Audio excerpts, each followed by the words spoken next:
Imagjinoni të jeni në Evropë dhe papritur në mes të ditës, qielli të erësohet sikur të ketë ardhur nata. Kjo pritet të ndodhë më 12 gusht kur një eklips total i diellit do të kalojë mbi disa pjesë të Evropës, për herë të parë që nga viti 1999.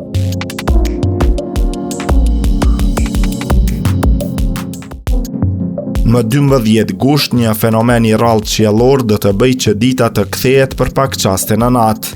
Një eklips total i diellit do të kalojë mbi disa zona të Evropës, në një nga ngjarjet astronomike më spektakolare të vitit.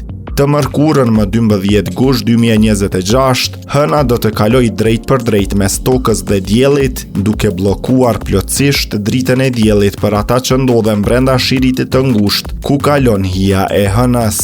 Sipas NASA-s, eklipsi total do të jetë i dukshëm në Grenland, Island, Rusin Veriore, pjesë të Spanjës dhe në një cep shumë të vogël të Portugalisë. Në shumë vende të tjera të Evropës, ndërkohë, dielli do të mbulohet vetëm pjesërisht. Gjatë fazës së totalitetit, qielli do të erësohet dhe atmosfera do të ndryshojë për pak minuta, ndërsa korona e jashtme e diellit do të bëhet e dukshme rreth hënës.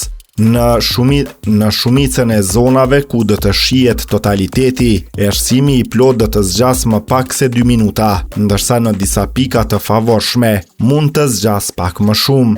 Për Evropën kontinentale, kjo është veçanërisht interesante sepse do të jetë eklipsi i parë total diellor i dukshëm nga kontinenti që nga viti 1999. Madje në disa pjesë të Spanjës dhe Portugalisë, eklipsi do të ndodhë shumë pranë perëndimit të diellit, duke krijuar një pamje edhe më spektakolare. Por ka edhe një detaj të rëndësishëm. Nuk duhet parë kur dielli drejt për drejt gjatë fazave të pjesshme pa mbrojtje të përshtatshme për syt. Vetëm gjatë totalitetit të plot, kur disku i ndritshëm i diellit është tërësisht i mbuluar, mund të shikohet pa mbrojtje. Pra më 12 gusht, miliona njerëz do të kenë mundësinë të shohin një nga spektaklet më të rralla të natyrës. Për pak qaste, hëna do të mbulojë diellin dhe dita do të duket sikur është kthyer në natë.